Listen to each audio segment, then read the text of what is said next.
sit quietly. We're officially going to start, okay? Welcome to Center Makor. Today we have a panel with police of town of Brookline. Name of today's panel is We Support Law and Order, and police, of course, representing law and order for us.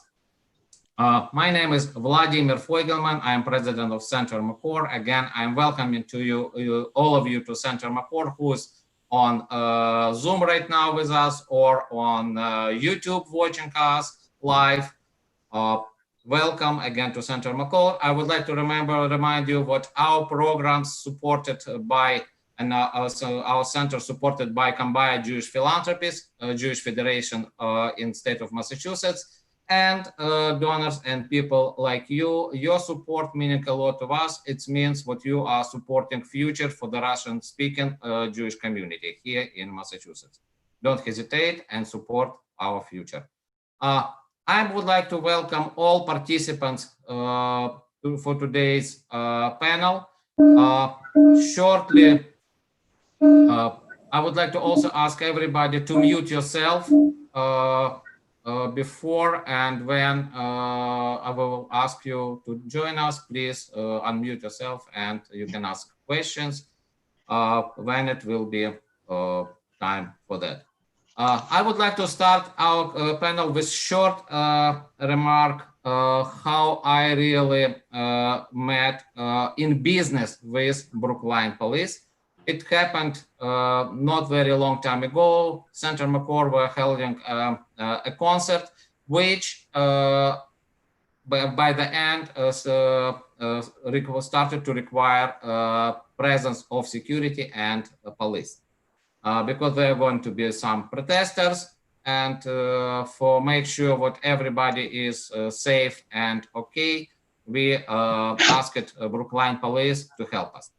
At the beginning, we were worrying what presence of policemen at the entrance to the building for our campus on Harvard Street will create negative feelings and antagonistic reaction from both sides, and from protesters and from audience who came to the concert. But by the end, I did ask people of their feelings, what they saw policemen, dividers, how it all was done, and everybody was pleased with how police handled this very, very delicate situation with high professionalism, with high dignity, with pride, with support. How all officers took care about this delicate situation. I would like to one more time thank you to Brookline police officers for taking this serious situation for our community, because we don't really have, it was actually the first time when we have protesters and audience all from the Russian speaking community. Right now, I would like to introduce you to our panelists, and I would like to ask panelists to say a couple words about themselves and make a little statement about today's. Michael, I would like to start from you. Michael is an officer at Brookline Police Department. So good evening, everybody. My name is Michael Groban. I'm a deputy superintendent here at the Brookline Police. I'm one of 4 division commanders. I have worked with Senator Makor before. I was the point of contact during the protests and the rallies. I was very impressed with Svetlana, especially for all her support and really dignity that she showed, just in compassion. The Brookline Police, as you know, is a 140 man and woman police department. We're right surrounded by the city of Boston. 7/9 of our border are geographically surrounded by Boston. It's an inner suburban community, very wealthy community that you know. We have a lot of officers, very well trained, very well educated, and many live in the community.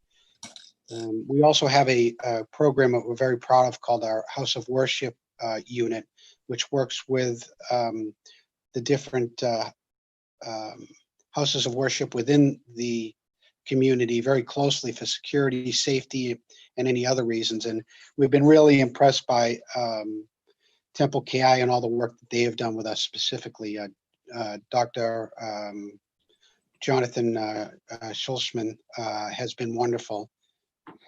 And so I'm here tonight really just to thank you for supporting us through these challenging times. So there is an officer who, Ilya Gruber, who is a Russian-speaking officer, who is a sergeant and may be on this call, but he does not want to present only because he's never done this before and he was a little nervous about it. I tried to explain it that it was just looking basically at your phone and talking, but so he may be on this call too. But he's here. But he is with us. Yes. And because of Ilya, please introduce yourself and a couple of words about yourself. Hello, can you hear me? Yes. Yep. Okay. Hi, my name is Ilya Gruber. I'm a sergeant at the Brookline Police Department. I have worked for the Brookline Police now for 22 years. 11 years of I've been as a sergeant. I immigrated to the United States, my mom, in 1979. Lived in Brookline, Newton, and thank you for allowing me to join this meeting. Now, Svetlana, please. Okay, I'm Svetlana Shakhnovich. I'm a Brookline resident. I'm an ardent supporter of Brookline Police. And as probably many of you know, we tried to organize a rally in support a couple of weeks ago. It wasn't very successful, but we achieved what we wanted. We achieved publicity. We made our voices heard, and we established nice, friendly relationship with our police. And that's even more than we expected. So that's my introduction. And last but not least, Alex Koifman. Alex, please. Hi, my name is Alex Koifman. I've been in the United States since '79, and I've had many encounters with police. And I have to say that I've never seen police officers overall as courteous, as law-abiding as I've seen in the United States. And comparing them to European, to Canadian. So we have the best police here. And of course, it's even inappropriate to compare them with the Soviet police. So I'm proud to live in the country, and I am for law and order. And I think besides our Constitution, only the police can guarantee us that. And we go through difficult times now, and it's very important to support police because we all know that without police, we're going to be an unlawful country, and that's not the country where anyone wants to live, and certainly especially people who came from the Soviet Union. So I'm really grateful to the Brookline Police and police overall. Thank you. Thank you, Alex.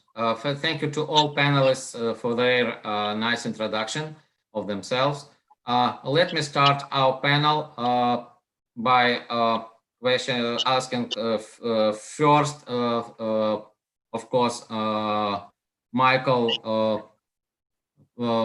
to say really like statement, or what would you like to say on behalf of Brookline Police during these challenging times about your situation, about situation inside police department, or feelings of police officers, and maybe how you look to maybe future?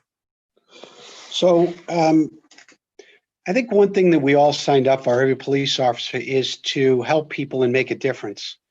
Nobody signed up to kill anybody or beat anybody up or violate their rights. So it's been a kind of a shock, especially here in the Boston area, the way that folks really have reacted to a horrible incident, a cowardly murder that occurred in Minneapolis that just occurred at the hands of a police officer.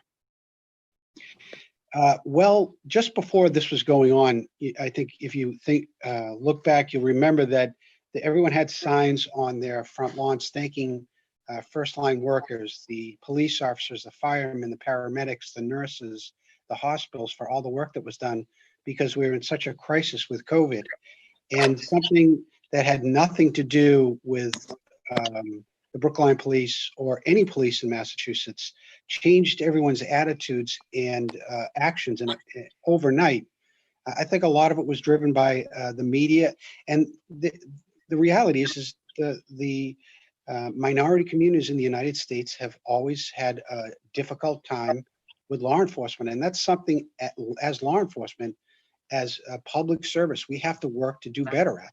So I'm confident in the future, but the short-term future is going to be very challenging because of a host of national issues that have brought themselves to Brookline, but a lot of them don't really apply. The poverty that we're talking about, Brookline is not a poor town, but the police issues, they're endemic throughout law enforcement throughout the country, where there are populations who are underserved or even discriminated against. And so that's something that, as we move forward with this, we have to acknowledge and do better. The one thing that we have to make sure, though, is that we don't allow lawlessness to become acceptable. You're seeing this very quickly in places like Chicago, New York, Philadelphia, Atlanta, and quickly what happens is the people who are not good people, and there aren't a lot of them in our society, are coming out and taking advantage of that. We can't allow that to happen here in Boston. Boston is the model for policing around the United States. Everyone comes to Boston to study the Boston Miracle, the reactions to the Boston Marathon bombing. I've gone to Canada to talk about it. So for the police in Boston to be compared to the police in Minneapolis has been really discouraging. But I think long-term, we have enough good people in this city and enough people specifically in Brookline who, like you folks, who realize that without law and order, you have chaos. And that's something that people who have worked too hard their whole lives to achieve, and we don't want that to occur. Thank you. Thank you, Michael, for your entrance word, let's say, this way. My computer is stuck. Why? I don't know.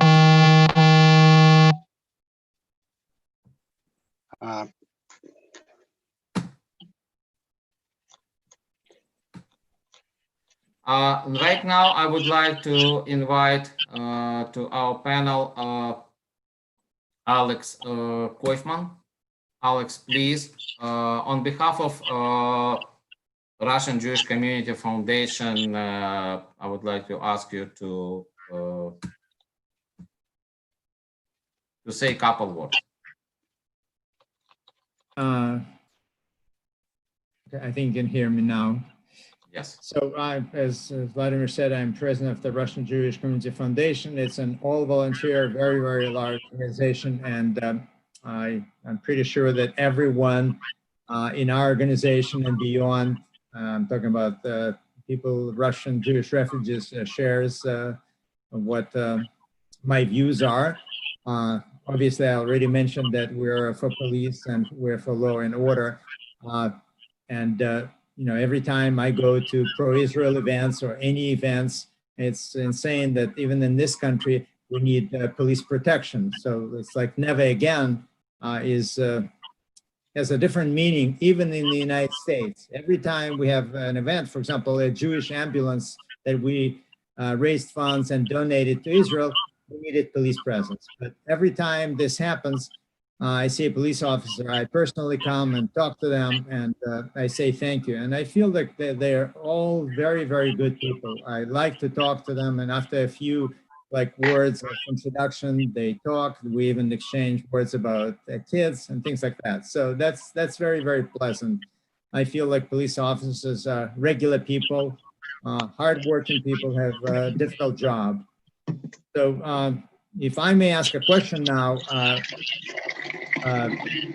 Wait a second. Michael, are you ready to answer the question? Yep. Or what is Yes, the I am. format? Is Vladimir, do you just want people to say a few things, or you want people to No, ask I questions? have Svetlana also to say, and after that I want to go Okay, to sure. So, questions.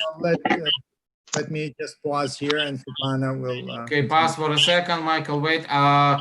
Svetlana Shakhnovich, please. You are initiator of this rally. What didn't happen, unfortunately, in Brookline, but you put so many passion to that event. We tried to help you as much as we can. Fortunate situation turned it against us, but anyway, couple words from you, Svetlana.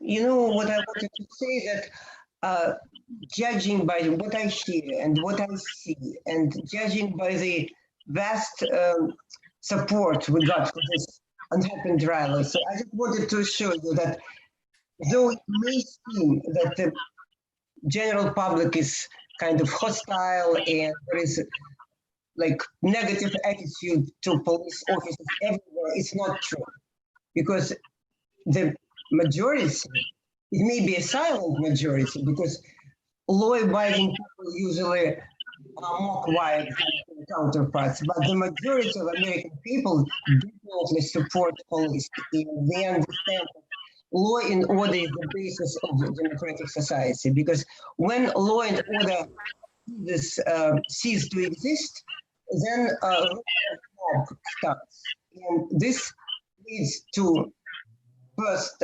intimidation to people of different views, and then to terror, and then it leads to a totalitarian regime, which we all know very well. So I'm sure that, as Alex said, totally all immigrants, especially from former communist bloc countries, support police, because in our countries, police was our enemies. His police is our friend.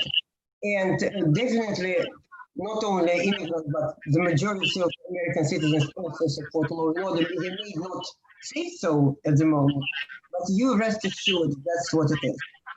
And also, I wanted, since I have words, what can we do? Yeah, and also probably all of you know that this movement around Massachusetts everywhere. Each town in Massachusetts has a group of Russian Jewish immigrants who provide police stations with lunches, with breakfast, with flowers, with all kinds of little signs of respect, affection, and support. So it's little thing, but it may make some difference in the mood and in the confidence of police officers nowadays. But I have a question to Michael and to Ilya. What else can we do to help you guys?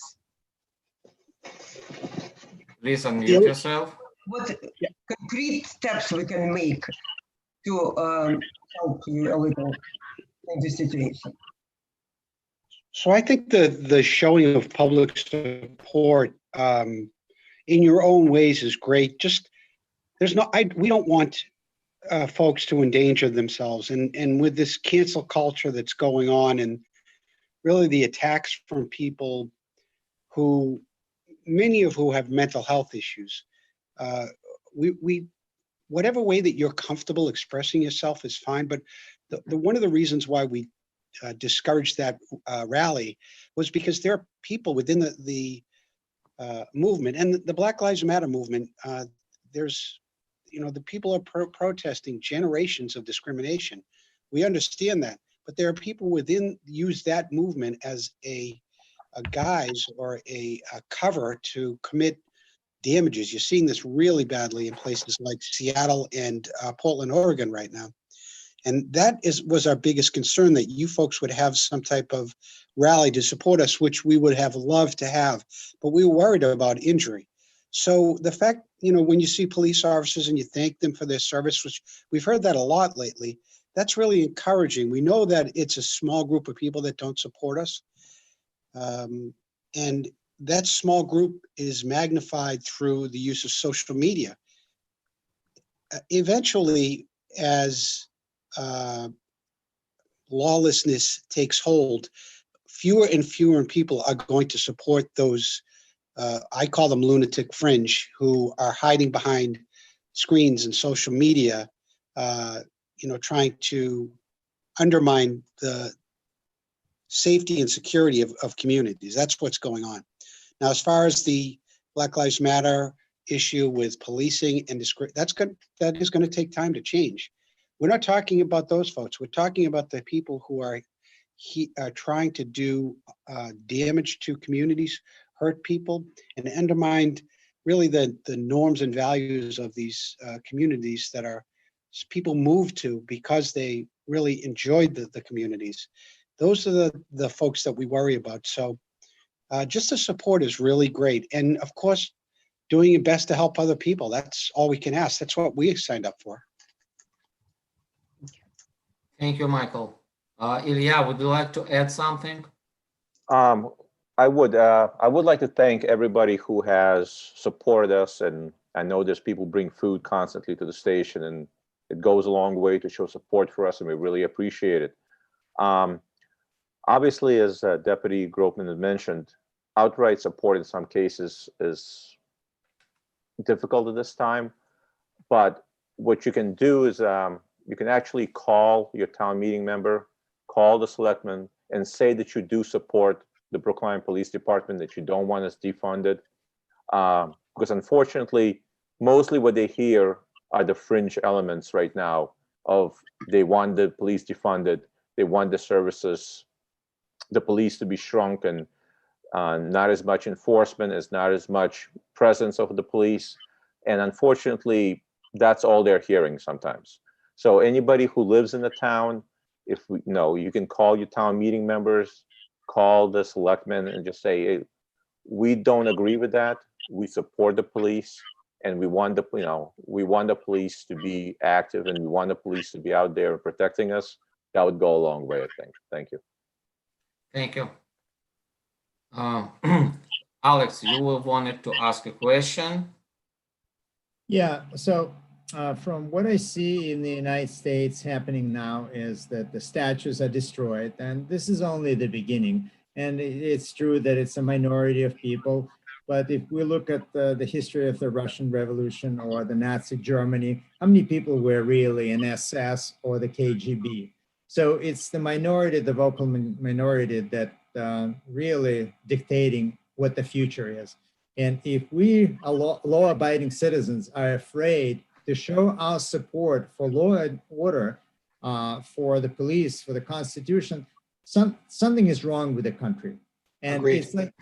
It's like cancer. You may say, okay, cancer, let's ignore it, and it will go away. But cancer does not go away. So, and of course, I'm not suggesting any action, but my question would be, in no cities in the United States where I've seen in the news where the monuments are destroyed, where the looting is abundant, where the police officers are being spit and cursed, I see them responding with force, of course, legal force, to stop that. So if something like this happens in Brookline or Newton, what is going to happen? They're going to burn the neighborhood, they're going to destroy the monuments, and we are going to be all in shelter? Kind of a rhetorical question. Do I think it will get that bad? No, but again, I'm not a student of history. I live in Newton, so I understand what you're talking about. I work in Brookline. I grew up in Brookline. The community, by and large, supports the police. even town meeting supports the police. The danger, of course, is you have people in government who are trying to undermine police in this town as well. And that in and of itself is dangerous, because it's one thing from the outside trying to undermine government. It gets worse when folks inside the government try to undermine it.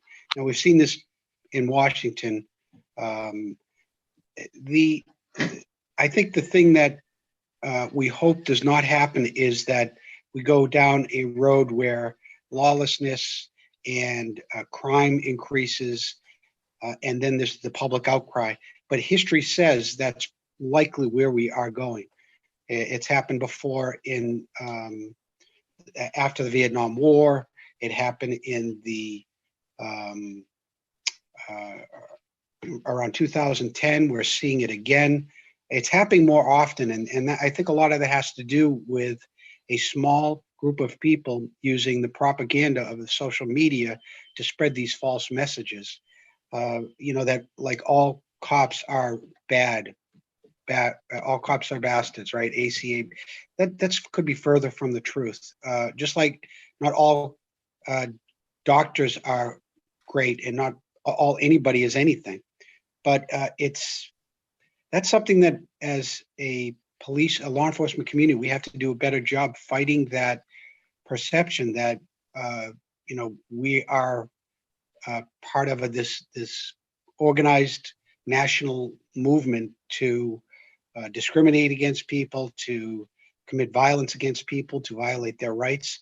That's when it becomes dangerous. So, but no, I do foresee that you will see increases in disorder, lawlessness, and crime before the pendulum starts to swing the other way, and that's from history teaching us that.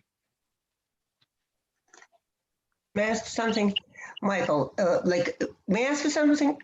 Sure. Yes, please. So, in this situation, do you have any special instructions or rule issued recently? How you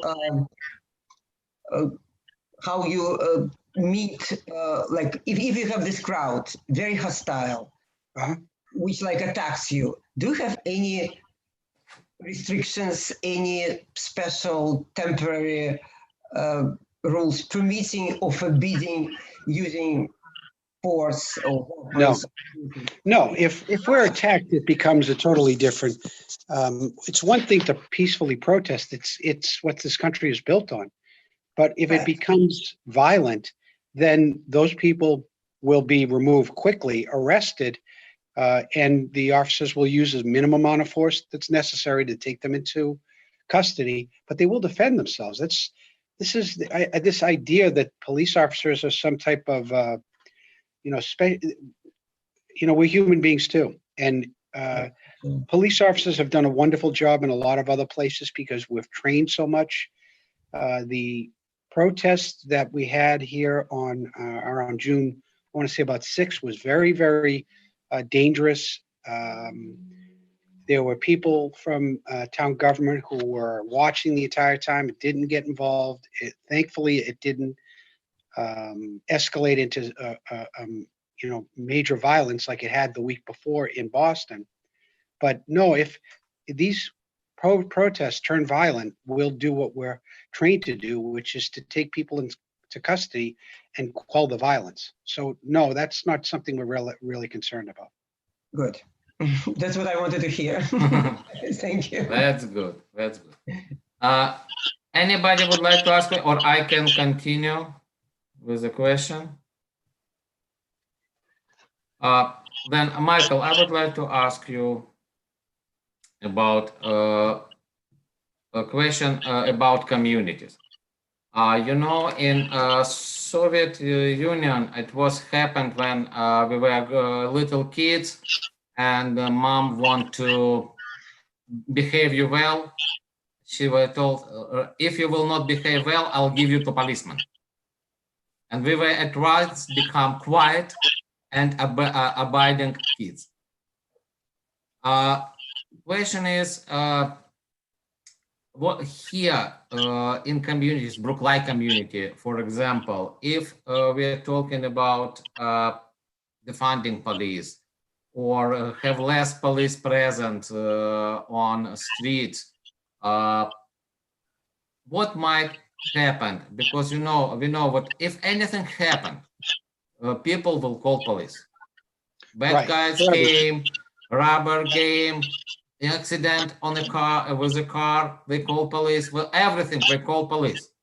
But we're also right now saying what you policemen are bad because they don't like Afro-American or Black lives, which is absolutely, on my opinion, not true. But also with community, I want to ask you: is there any possibility for police to use? Sorry. We don't like Black Lives Matter. No, we don't like.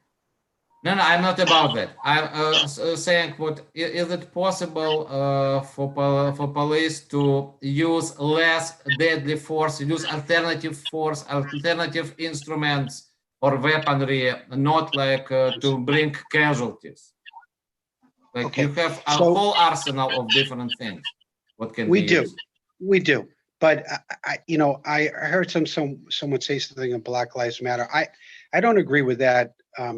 There a lot of the things of what the Black Lives Matter are fighting for are for discrimination in all sorts of things, in housing, education, medicine, the criminal justice system. So there's a lot to be said. There's a lot of realistic and worthy things that the Black Lives Matter movement is fighting to be heard from, and there's truth in much of it. We're not concerned about those folks. We're concerned about the people hiding behind the Black Lives Matter movement who are using it to cause damage. And it's not the Black Lives Matter movement that's doing this. It's not them in Seattle. It's not them in parts of New York City. It's not them at all in Portland. So as far as violence, we use the minimum amount of violence necessary. We have all sorts of weapons, starting with our voices, our ability to de-escalate and speak with people. We have all different sorts of weapons that are necessary if we have to escalate, but we try not to. We have officers who are very good with their hands, who are very good communicators, and only in rare instances do we ever have to really use these increased use of force weaponry and gases and things. It's very rare that we use them.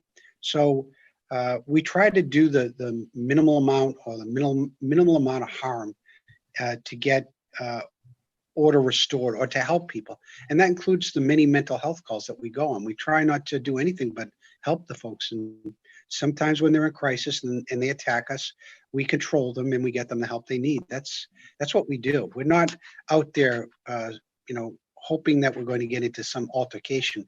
That's the last thing a police officer wants to do. Yeah, may I ask you, as a policeman who goes outside on the street, are you trained to work with like teasers or rubber bullets or something else, or how you trying to handle dangerous situation if it appears?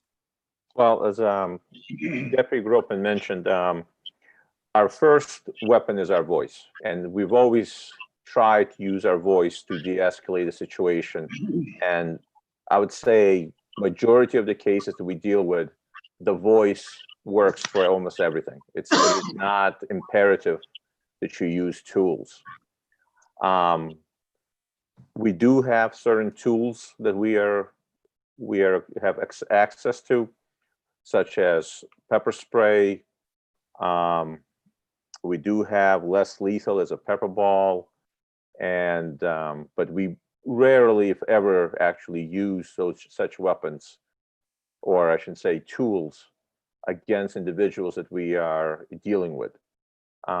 Majority of the cases are resolved through basic words and maybe some hand-to-hand minor techniques. But aside from that, we do have some tools at our disposal, but we don't usually use them. We don't find the need to them. Thank you. Thank you. I would like to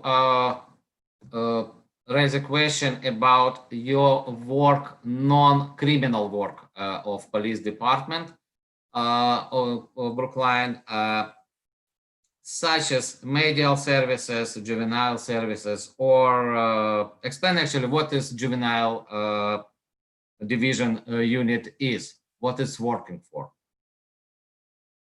Michael, please. Unmute, Michael, please unmute yourself. Okay. The juvenile service unit covers everything specific to juveniles, whether it's kids who are having problems in school, kids who are having problems with their parents, they have substance abuse issues, truancy issues, or they just need an adult to talk to. Today's, when I was growing up, when we were growing up, it was not as challenging as it is today, because remember, we had black and white TVs, at least I did. There was 3 or 4 channels. There was no internet, computers. We didn't know what they were. And nowadays, these kids are constantly bombarded with all these different videos and these different stories and these different messages. And it's become more complex, and the demands on them are higher. So we work with the juveniles outside of school, and even sometimes inside school, because as great as the Brookline schools are, they don't have the support people in who can support all of these kids in need. And it's really sad, because so many kids are in need of support these days because of issues usually that evolve out of social media. So our officers work with them in every aspect. One great example was one of the young ladies who lives in a housing. Their mother died a week before the high school graduation this year, and she asked one of the police officers to escort her to graduation. That just goes to show you the type of relationships that the kids develop with the police officers. And we don't want this what's going on nationally to sidetrack it, because we're not part of this national discussion that evolved from Minneapolis. And so it's a really, really important unit. We do not put kids into the juvenile justice system unless they're already in the system and they've had several opportunities to change their behaviors. We have a specialized unit that works just with high-risk kids to try to keep them out of the juvenile justice system. And it's one of the more important things that we do here in the town. Yes, you know what, I remember in Brookline High, where was a Russian-speaking club many years ago, but on a regular basis, I remember like police officers came to this club to talk to kids, Russian-speaking kids, keep them out of drugs, of bad behavior on streets. Like it was, and kids love that police officers who came to them every time on a regular basis, like once a month he was there. That's why I'm familiar with your work with teenagers in Brookline on police. And also, you know what, I would like not to ask, but propose what Center Makor has some resources with artists, musicians, teachers. If you need some creativity, we would like to help. Oh, wow, that'd be great. That really, music is one thing. We've done some art with the Brookline Teen Center, but music, we haven't done any of that. So that would be really, that'd be a great tool for us to use to open other doors with kids who are reticent to deal with the police. And we will take you up on that. Yep, thank you. I would like to ask if somebody has any questions, or actually, I would like to ask one question, specific question, Ilya. Ilya, please show up. he starts talking, you'll see. Yeah.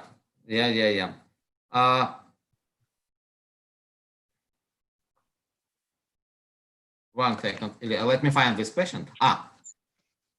Ilya, I remember we've met many years ago when you only started working at police. I don't know if you remember or not, but it was time when you even was speaking at one of the festivals which Center Makor organized at very, very beginning, long time ago. Tell me how it feels to be a Russian-speaking person in police force. Is you feel something different from a majority of us? We don't have anything to do with police service, and that not many Russian-speaking people joining police services in general. And of course, how's your career going? Well, I am still a sergeant. It's did I show up? I don't know if Yes, I popped up yes, or not. yes. Okay. Obviously, I was a patrolman. I am a sergeant. I am comfortable in the position that I am. I work in patrol, so I get a chance to be on the street and still be involved with the public and be helpful to the citizens of Brookline. There is more and more actually Russian people who are joining the police department this time.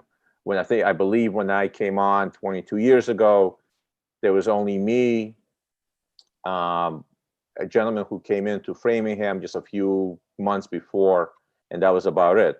At this time, there's more and more Russian-speaking officers within the community. I know New York obviously has a lot more than we do.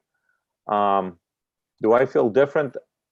I feel like I am part of a family when I work with the police, but I also obviously have a family as the Russian community. I'm always grateful when I can actually communicate and use my skills and use my language to speak and assist anybody in the Russian community in Brookline or any other town.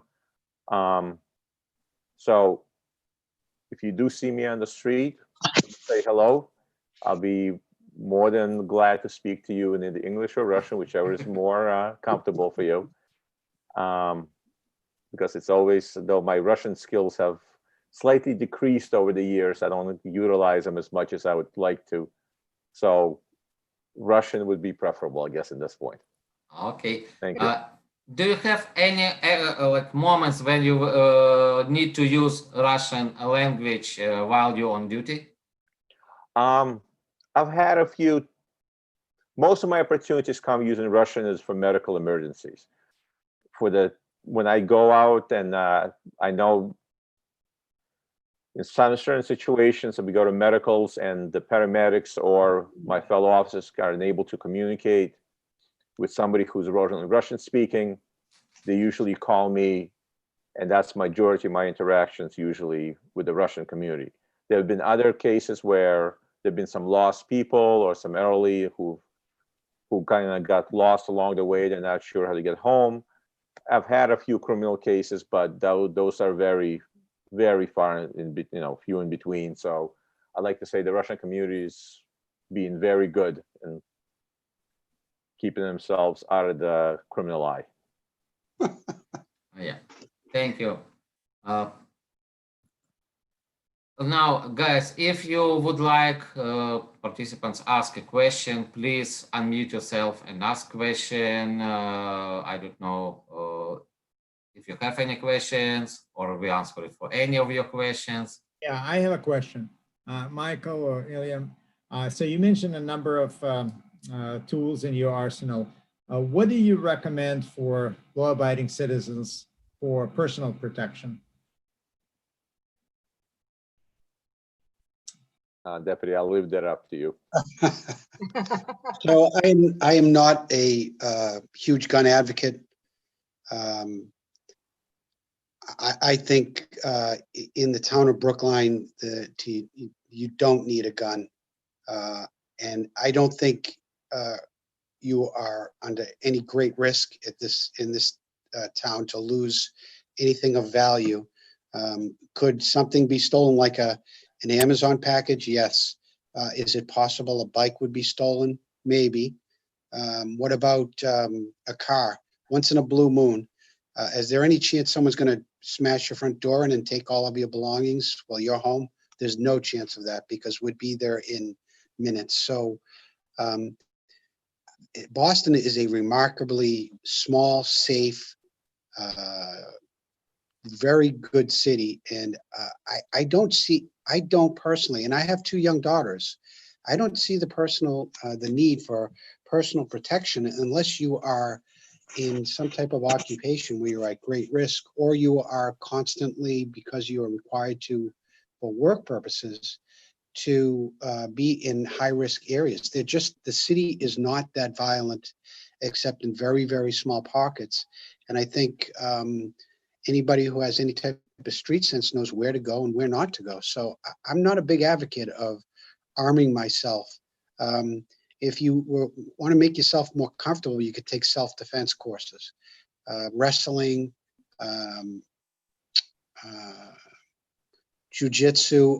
They're great self-defense courses that give you great confidence. But I'm not a big fan of weapons whatsoever. No kinds of weapons, even pepper sprays or others, correct? You know, if you feel you need to carry something, you work late at night, yeah, pepper spray would work. The danger of pepper spray is if it's used incorrectly, you spray yourself, because if you spray it against the wind, it comes back into you. But if you feel the need to do something, yeah, that would probably be it for me. I don't think you need an FID card in order to get a pepper spray. you do need that. That is correct. Yes. You need what? An FID card, firearms identification card. Mhm. But Okay. I'm not a big advocate of weapons, but I'm also comfortable with my hands. So I'm not really afraid of being attacked. And self-defense courses are great. And there are all sorts of places around here that offer them. And we offer a rape aggression defense course for females. And I don't think it's necessary in this area. Okay, thank you. Yes, please. Tanya? Yes, I have actually 2 questions. The first one, yesterday in the Massachusetts legislature, police reform bill was passed. And I would like your comments about this bill, how it impacts your ability to continue keeping our community safe. And the second question, a little bit, funny. A couple of days ago in the news, there was information about elder couple who painted out the word black in the signs Black Lives Matter in Alston. There was speculation that there was a Russian couple. But I would like to know, because, in the news, they consider it as a hate crime. And I would like to know if this couple was arrested, identified, and if really hate crime label could be applied to this kind of probably stupid, but, stupid things to do. So starting with the second question first, you could be conceivably charged with a hate crime. I'm not sure you'd be convicted of it. Have they been caught yet? Not to my knowledge, they have not. No. Specific to the first one in the legislation, some of the legislation was kind of common sense, not using chokeholds. There's the chokehold that's allowed in some major police departments is the chokehold that was used to kill George Floyd. There's no need for that. There was no need for him to be tortured the way he was. But some of the legislation, for example, the elimination of the liability clause, that's very dangerous, because if you are allowing police officers to be personally sued for actions taken legally while they are at work, you're not going to have policemen doing anything. So that specific, the language is the, I'm sorry, I forgot the actual verbiage they use, but if you are going to hold police officers liable, personally liable for behaviors that they have been trained in and that are in their policies, you will have police. First, you'll have people stop being police officers, and second, people who are left are not going to do anything out of fear of being sued. So that legislation, that part of the legislation is extremely dangerous. Okay, And I agree. thank you. Anybody else? So this is actually a very important question. And I have a friend who's a police officer in New Hampshire, and I have been able to discuss it with him. So if police officer would be afraid to do his job and people are not protected, what are we supposed to do? Can we push back? Can they reconsider? Can people vote? Or this is already done and over with? And if such anarchy will be happening, is it going to get to the point when it's so bad that people have to start thinking about carrying a gun and so on and so forth? Where are we all going with that? So it passed the House the other day. It's in the Senate where it's expected to pass, and then it goes to the governor's office. So you can call the governor's office. I apologize for getting what the legal phrase is. That is individual immunity? Qualified immunity. No? Qualified immunity. That's it. Yeah. Qualified immunity. Yes. So qualified immunity says that if the police officer is acting within their duties and they end up violating a law that they didn't know existed, they would not be held responsible for it. This now says if a police officer acts within their duties and violates any type of law or right, then they are personally liable.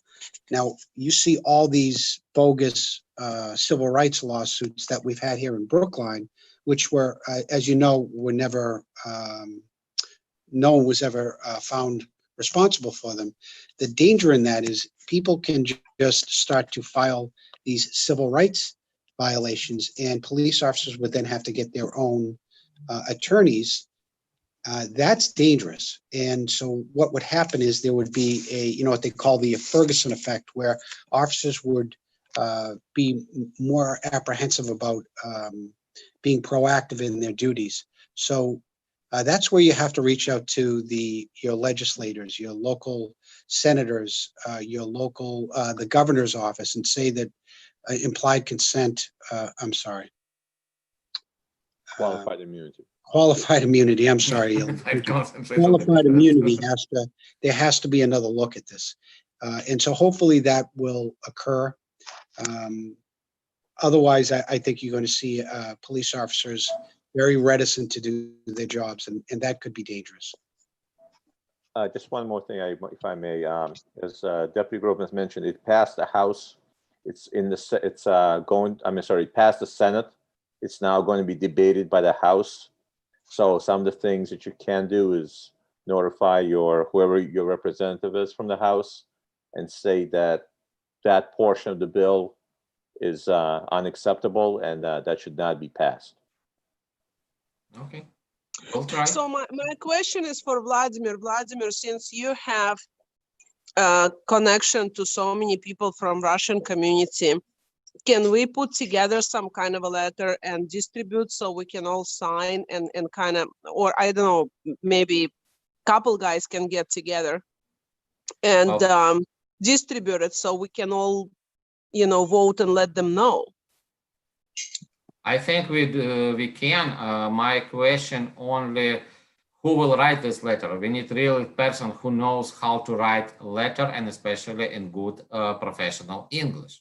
Alex, If we have somebody who can draft this letter, Ari, you? No, I'm a resident of Florida. I'm sorry. We have a lot of attorneys, and lawyers in Russian. Exactly. Why not to ask them to formulate this, on a Yeah, we will be glad to publicize this letter, ask people to sign. We will provide website of Center Makor to people who want to sign it electronically. They don't have to put their writing signature. And publicize it everywhere we can, and ask other organizations and activists in our community to publicize and agitate people to sign such letter. Yes, please. I have a comment about that. I think that individual letters or individual calls, when they are numerous, may have much more effect than collective letter. What do Agreed. you think, Michael? I agree 100%. A letter signed by a bunch of people versus a bunch of letters. The phone calls are really important.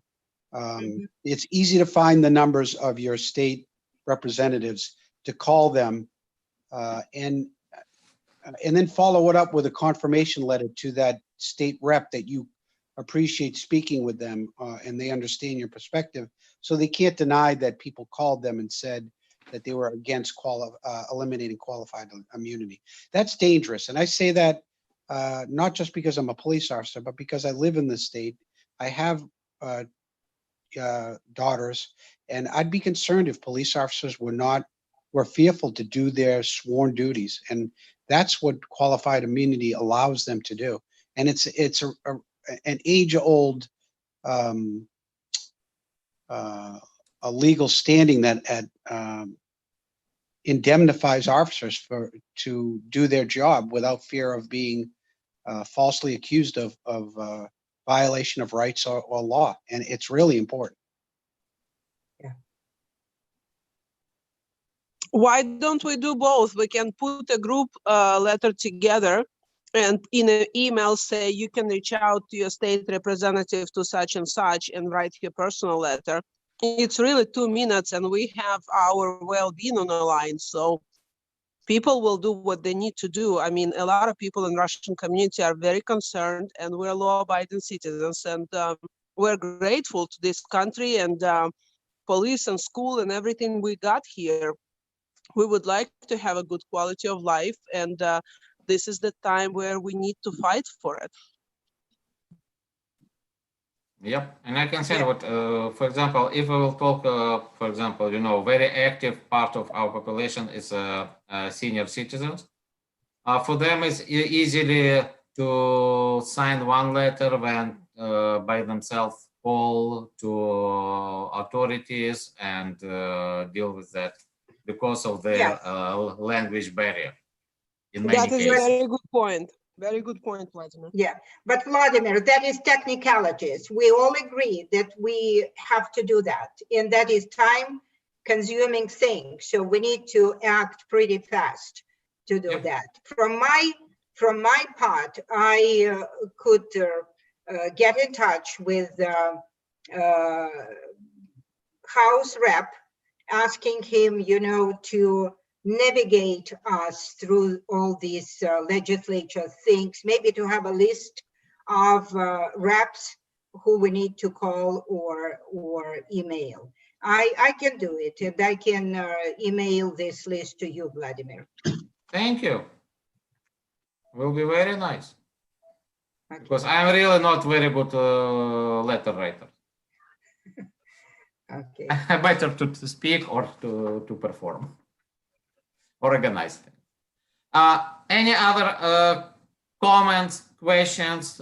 Because we already spent 1 hour together, and I am really truly appreciated to Michael and Ilya to being with us today. It means a lot. Of course, all those who join us on Zoom and probably watching right now on YouTube. I also appreciate it, and thank you for your support. If you have any last remarks or questions, please do say so. Thank you very much, everyone. Thank you, Tanya. Thank you. Thank you so much. We appreciate your hard work and service to this country and the community. Thank you. Officers. Thank you. Yeah, because we learned here what police is meaning. It really means law and order. That's what we learned here. Great. Okay. Anybody else? Last chance? No. Just applaud to everyone. Yes. Thank you. Thank Thank you, And Vladimir, for just- having us. You're welcome. And I would like to officially adjourn our panel, finish it. And again, thank you to Brookline police officers to join us. Hope you will have more support from Brookline community, from different parts of Brookline community, not only from Russian-speaking community. And remember, we will agitate people to support police in good faith. And also we hope that police will also give us possibility to be proud of their good deeds. Thank you. And I would like to finish again with just reminding what our center and our programs supported by combined Jewish philanthropies, sponsors and donors and people within our community. If you supporting Center Makor and our programs, you supporting future Jewish life within a Russian-speaking community. Thank you and good night. Good night. Good night. Good night.